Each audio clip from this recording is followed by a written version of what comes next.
buenos días, bienvenidos a estas conversaciones de país. Ya vamos terminando el año y hay que hablar de los balances en el 2022 y sobre todo de lo que pasa en la capital de la República que nos afecta a todos los colombianos. Alcaldesa Claudia López, bienvenida a esta conversación de país. Querida María Alejandra, muy querida y muchas gracias por la oportunidad. Bueno, ¿cómo termina Bogotá en el año 2022? 20 pandemia, 21 recuperación de la pandemia, 2022, ¿usted tiene la ciudad en obra? Pues porque así era como nos recuperábamos. Yo quiero empezar por agradecerte a ti, a toda la gente de Bogotá, por la resiliencia, por la berraquera, por haber salido adelante. El 20 fue el de la pandemia, el 21 fue el de la quiebra. Se quebró la democracia, se quebró la seguridad, se quebraron los empresarios, se quebró el empleo, subió la pobreza. Fue un año muy difícil. Y el 22, María Alejandra, ha sido el de la recuperación. Gracias a los impuestos de los bogotanos estamos haciendo 1.100 obras. En esas obras, en las inversiones que hacemos para salvar las microempresas, estamos generando 480.000 empleos. Bogotá hoy recuperó todos los empleos que había perdido en la pandemia, 1.100.000 empleos. Tenemos menos desempleo del que teníamos en el 2019, salvamos 40.000 microempresas y estamos haciendo una vida de dos mandados, como dirían las mamás. Las obras que necesita la ciudad para desatrasarnos de 50 años sin hacer las cosas y además las que generan empleo. Cada vez que usted vea una polisombra, un aviso, esté un poquito sofocado en un trancón, piense que en esa obra hay una familia que pudo volver a trabajar, que tiene comida en su mesa, que sus hijos están estudiando gracias a esa inversión social, la más alta que ya hemos hecho en la historia de la ciudad. ¿Cómo se recuperó el empleo? Esto es sector privado con el proyecto de ciudad impulsado por la alcaldía. ¿Cómo se genera, digamos, esa reactivación realmente para llegar a esa cifra que usted menciona del 100% de los empleos, que es una meta enorme? Es increíble haber recuperado en año y medio 1.100.000 empleos que habíamos perdido entre el 2020 y el 21. ¿Cómo lo logramos? Primero, salvando a los microempresarios, que son los que generan el 60% del empleo. Salimos con sus impuestos a salvar 40.000 microempresas, a ayudarlas, a dar subsidio para el empleo. Lo otro que hemos hecho, lo segundo que hemos hecho es crear unas duplas de educación y trabajo. Eso fue lo que los jóvenes nos pidieron en la calle. Queremos oportunidades de educación. Para los jóvenes hemos hecho tres cosas. Para los que desertaron y no estaban ni estudiando ni trabajando, creamos el programa Parceros por Bogotá. Medio tiempo estudian, medio tiempo trabajan, les pagamos medio salario mínimo y retoman un proyecto de vida. Segundo, creamos las becas. Bogotá no da créditos, da becas con los impuestos de los bogotanos. En total, 76.000 becas para que los jóvenes de Bogotá se formen en las carreras técnicas, tecnológicas y profesionales que están necesitando los empresarios. Y tercero, empleo joven, subsidio al empleo. Empresa que nos contrate un joven menor de 28 años, nosotros le pagamos parte del salario durante más de 6 meses. Y ayer justamente, porque digamos aquí, todo el mundo me dice, bueno, chévere por los jóvenes alcaldesa, pero ¿y nosotros? Los mayores de 50, que a veces también lo tenemos dura, las mujeres. Entonces, para las personas mayores de 18, sobre todo para quienes tienen más exclusión, lanzamos justamente ayer, los invito a inscribirse en la página de la alcaldía gratuitamente, todos a la U. Vengan a educarse con una beca para formación para el trabajo, habilidades digitales, socioemocionales, bilingüismo. ¿Una beca para mayores de 50? No, una beca para mayores de 18. Cualquier mayor de 18 viviendo en Bogotá puede acceder a esa beca de todos a la U. Y también empleo incluyente. Porque, María Alejandra, las condiciones de exclusión en la vida se acumulan. Si usted es mujer, pero además es afro, o además es una persona trans, todo eso se acumula en contra suya, lo excluye. Entonces, empleo incluyente, que es el programa que complementa a todos a la U. Con todos a la U estudian y con empleo incluyente consiguen trabajo. Empresa en Bogotá que contrate a mujeres, a personas mayores de 50, a personas en condición de discapacidad, a personas trans, a víctimas del conflicto armado o de violencia de género en general. Nosotros, con recursos de los bogotanos, les subsidiamos una parte del salario por contratar a esa persona.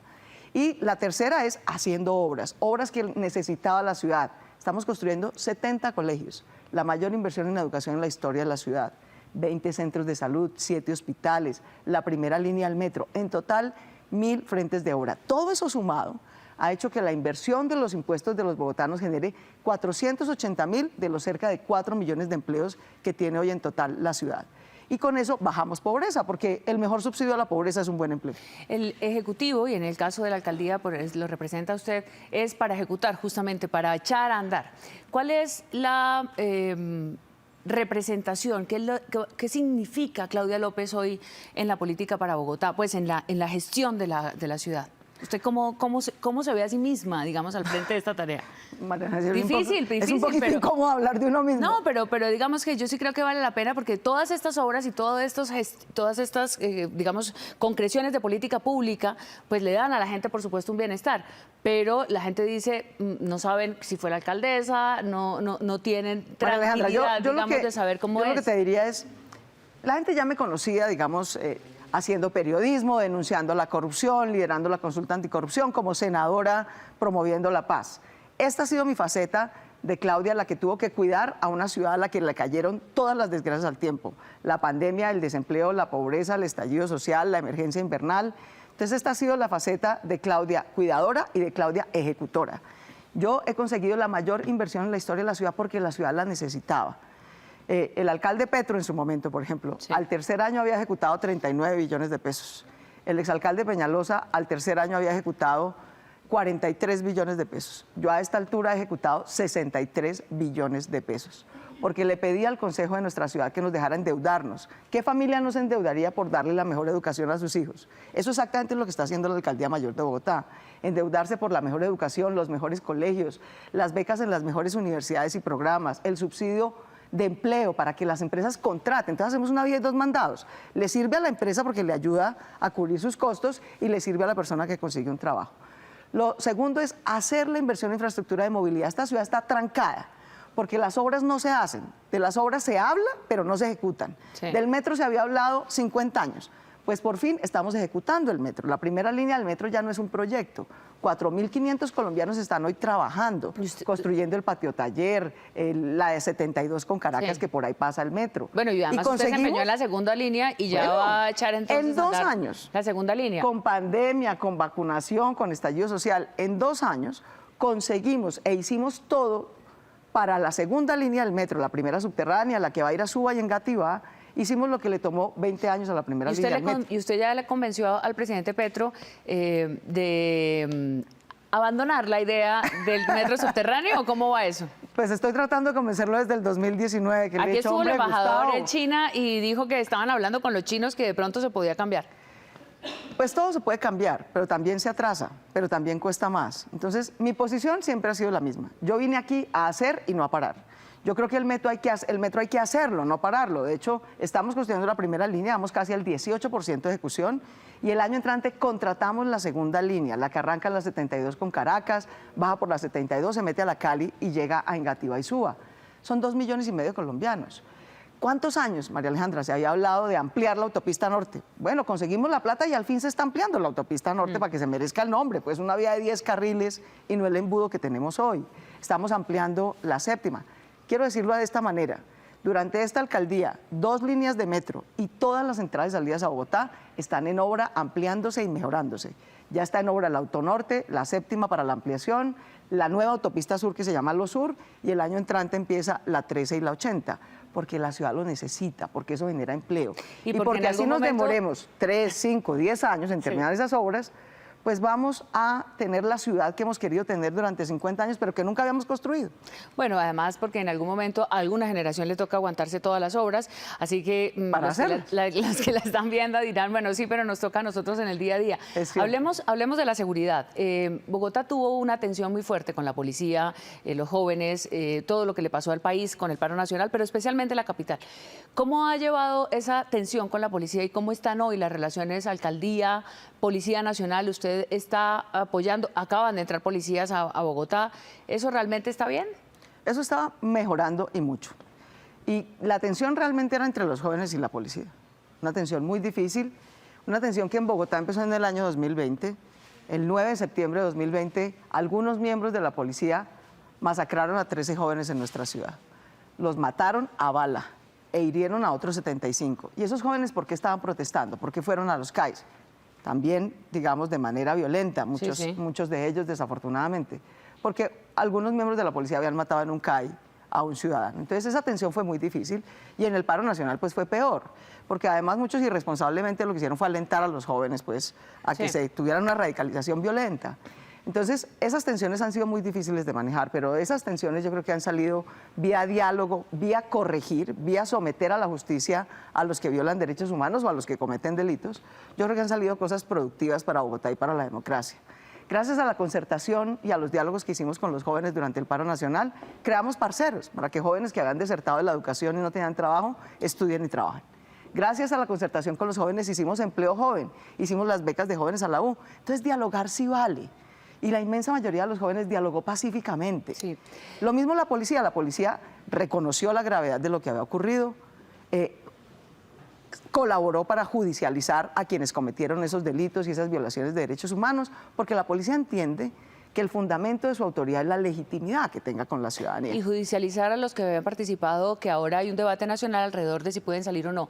De la gente que puede salir o que saldría en Bogotá eventualmente, ¿a usted qué le supone, digamos, esta idea del gobierno nacional?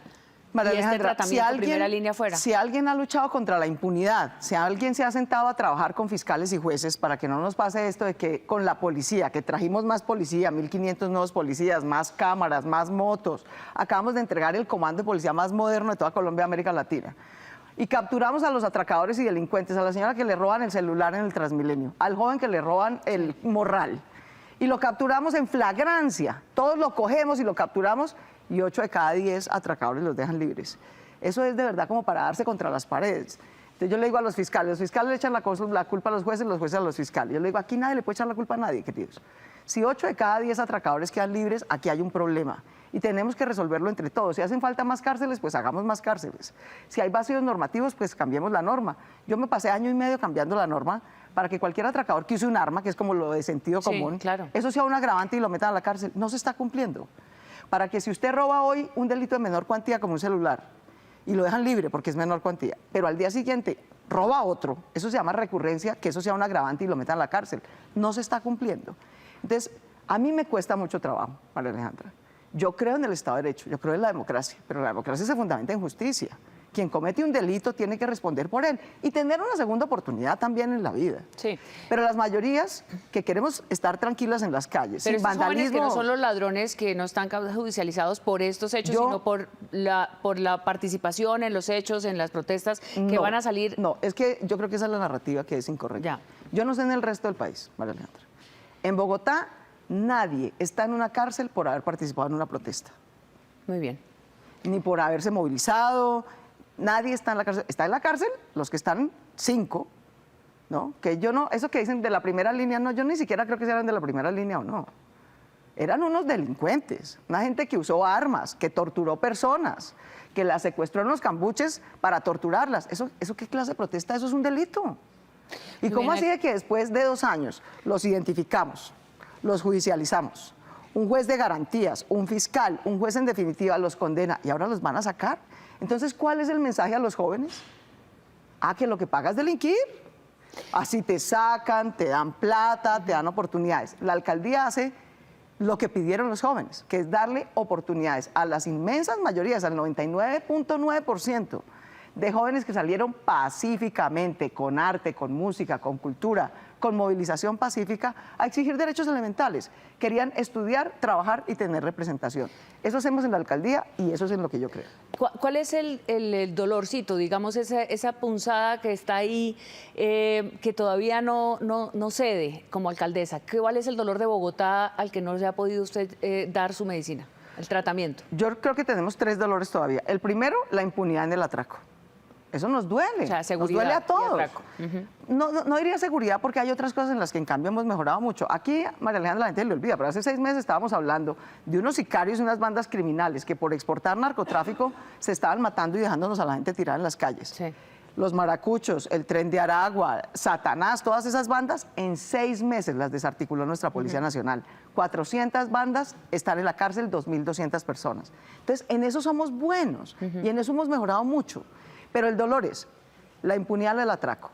Al que roba un celular, al que roba algo de menor cuantía, eso es un delito, no un deporte. Tenemos que seguir mejorando en eso. Segundo, todavía hay pobreza extrema, porque la pandemia triplicó la pobreza extrema, y pobreza extrema quiere decir hambre. Así que todos los días seguimos luchando contra el hambre, dando renta básica gracias a los impuestos de los bogotanos para que no haya hambre. Y tercero, el dolor de las obras. Yo entiendo, mucha gente me dice, pero Claudia, usted sí bien boba, se va a quedar es con la impopularidad de las obras y la incomodidad. Porque claro, María Alejandra, esto es como si tú en tu casa mandas a arreglar al tiempo la cocina, la sala y un cuarto. Pues es un poquito tortuoso, ¿verdad? Sí, y hay el baño. gripa, y hay polvo, y te toca rodarte, y el carpintero te queda mal. Pero cuando tú terminas tu casa y se la entregas a tus hijos, y ese es el patrimonio con el que van a vivir, dices, valió la pena todo el esfuerzo. Eso es lo que está haciendo Bogotá. Está haciendo las entradas y salidas, los 70 colegios que no habíamos hecho, los 7 hospitales que no habíamos hecho, porque no nos va a volver a coger una pandemia desprovistos de buena infraestructura en salud. Vamos a construir una fábrica de vacunas y de productos farmacéuticos. Colombia producía vacunas hace 30 años, las dejó de producir y cómo nos costó eso en pandemia. Entonces, estamos haciendo y construyendo la Bogotá que no se había construido en 50 años, la vamos a construir en los próximos 10. Mi trabajo era conseguir la plata, la conseguí, hacer la contratación con total transparencia, se ha hecho. Generar el trabajo, porque con eso recupero a la ciudad, que salga de la pobreza y tenga trabajo. Darle educación a los jóvenes, darle cuidado a las mujeres. María Alejandra, yo soy la primera mujer alcaldesa. En esta ciudad, ningún alcalde, ya ha tenido muy buenos alcaldes, se le había ocurrido que al millón de mujeres que vive en la pobreza por hacer trabajo doméstico, trabajo de cuidado no remunerado, que había que hacer algo por ellas, no solo por sus hijos. Bogotá creó el único sistema distrital de cuidado que existe en América Latina. Usamos nuestra infraestructura social para que esas mujeres tengan tiempo para ellas, terminen el bachillerato, tengan cómo generar ingresos. Esas, diría yo, son las 5 cosas más grandes que estamos haciendo. Y yo no tengo sino gratitud con los bogotanos por su paciencia, por su berraquera, por sus impuestos. Bueno, porque es gracias a sus impuestos que estamos haciendo empezamos un 2023, que es el último año de su mandato y también el año electoral. Así es. Yo no la voy a poner a hablar de política, pero va a ser un año complicado. No la voy a poner a hablar de política, pero la voy a poner a hablar de política. Claro, porque además es un año complicado en el que también su visión y su gestión se va a estar viendo permanentemente evaluada. ¿Cuál es la perspectiva de esa Bogotá independiente, de esa Bogotá que no deja sucesores, porque los alcaldes no han dejado sucesores? ¿Cuál es su mirada de esa campaña? ¿Qué pensar, digamos, para ese país que tiene en Bogotá el ejemplo, digamos, Bogotá, de la política nacional? Para fortuna de todos, gracias a eso yo estoy aquí sentada, ¿no? Bogotá es una ciudad absolutamente independiente. Vota como quiere, vota a veces de una manera en las elecciones nacionales y de otra manera en las elecciones locales. Aquí gobernó Uribe a nivel nacional y gobernó Lucho Garzón a nivel local. O sea, esta ciudad es maravillosa, es crítica, pero yo te digo, yo qué siento en la calle y con los bogotanos. Y es que los bogotanos lo que están diciendo es, al final aquí, ¿quién va a parar el metro y va a parar las obras? Ese no es. Ese no es, porque todo este dolor, ¿no? Para que vengan otra vez a parar, a sabotear, a no dejar hacer otra discusión sobre el metro en vez de hacerlo, por ahí no es. O sea, la cosa del Petro por ahí no es. Al final la cosa va a ser, Sí. si paran el metro y paran las obras, yo creo que esa es la derrota garantizada. Si se hace el metro, se hacen las obras, se hacen los colegios, continúan las becas de educación superior, continúan los apoyos de empleo, se mejora la seguridad, seguro hay 1000 cosas por mejorar. Sobre todo en seguridad va a tocar mejorar mucho, en mejorar productividad y competitividad de la ciudad. Yo voy a hacer 20 manzanas del cuidado para las mujeres de Bogotá, para que no vivan en pobreza, en trabajo de cuidado y doméstico que nadie les paga un centavo. Pero hay que hacer 45. Sí. Yo voy a hacer 70 colegios, pero hay que hacer 60 más.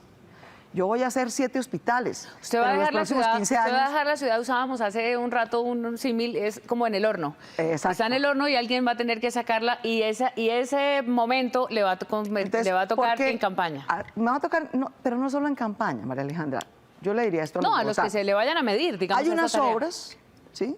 En el 2026, la gente que nos está viendo hoy, en el 2026 Bogotá va a estrenar la nueva séptima, la nueva calle 13, la nueva 63, el nuevo Regiotram de Occidente, tren eléctrico por primera vez entre la región metropolitana que empezó ayer.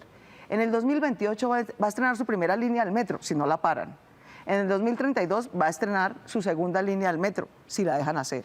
Entonces, en 10 años vamos a tener una mucha mejor ciudad, con mejor calidad de vida, con mejor educación, con mejor empleo, más moderna, más justa, en lo social y en lo ambiental, si las cosas siguen. Sí. Si las sabotean y las paran, todos perdemos.